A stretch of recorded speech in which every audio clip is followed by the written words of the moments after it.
She has creativity about to be revealed. She's breaking the ice, she's breaking the fear, she's breaking the dread. She will achieve her first project, but certainly it will be not the last one. She will share her ideas, thoughts, and perhaps emotions. Listen to her words. They, once again, will tell us a story. The title, How I Came and Stay in the U.S. So please welcome Beatriz Icebreaker.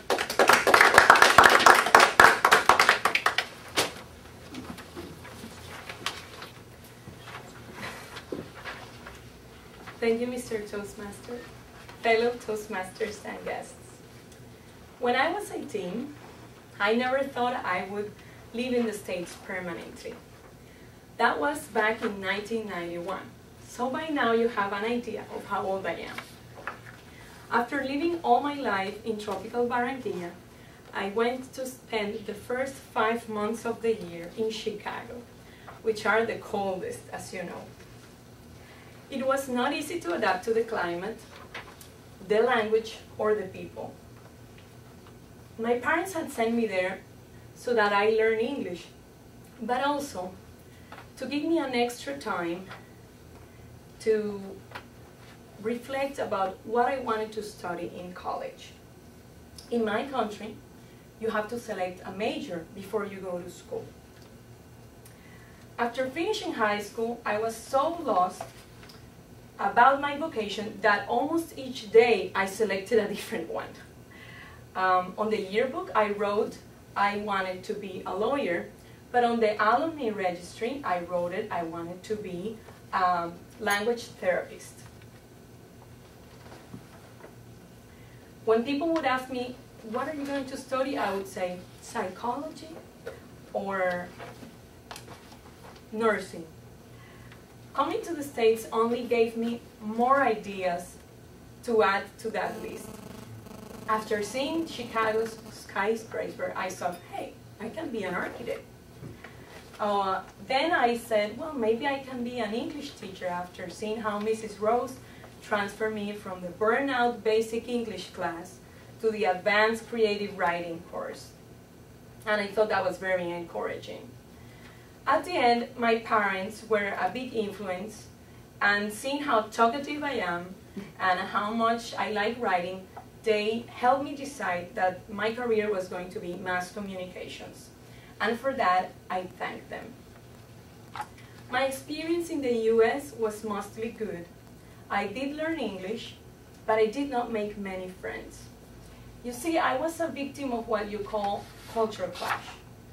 My cousin, who was my same age, did not understand my culture and did not help me make any friends. He didn't help me adapt to the American lifestyle. That meant I had to roam the high school alone, and I still remember how nervous I used to get trying to find a place to sit on the high school cafeteria. Eventually I made a few friends, and soon the winter was over. I was dying to go back to my country, never to live again in that country where people were so cold. How wrong I was. Fast forward to the summer of 1996. 5 years later, I had finished my communications career in Bogota, Colombia. My college sweetheart had left me.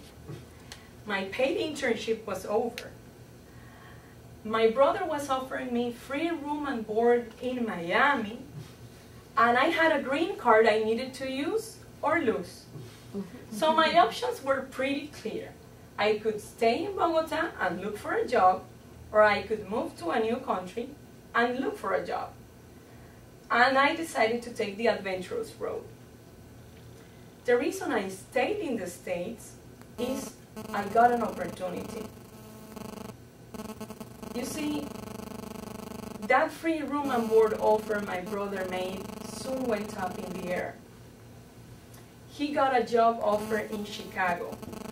So here I was, no car, rent paid until the end of the month, no job, and no clue where to start. my brother and I decided we were going to do the rounds and visit our family, friends, so he could say goodbye and also introduce myself. It was at one of those get-togethers that one of my friend's mothers came up and said, I have a friend who's looking for a receptionist for a big company. Would you be willing to do that? And I said yes. They were looking for someone of good appearance, but especially polite. Someone who could greet with respect the CEO of a major company like Televisa. At the time, I had the chance of meeting Emilio Azcárraga, the actual CEO.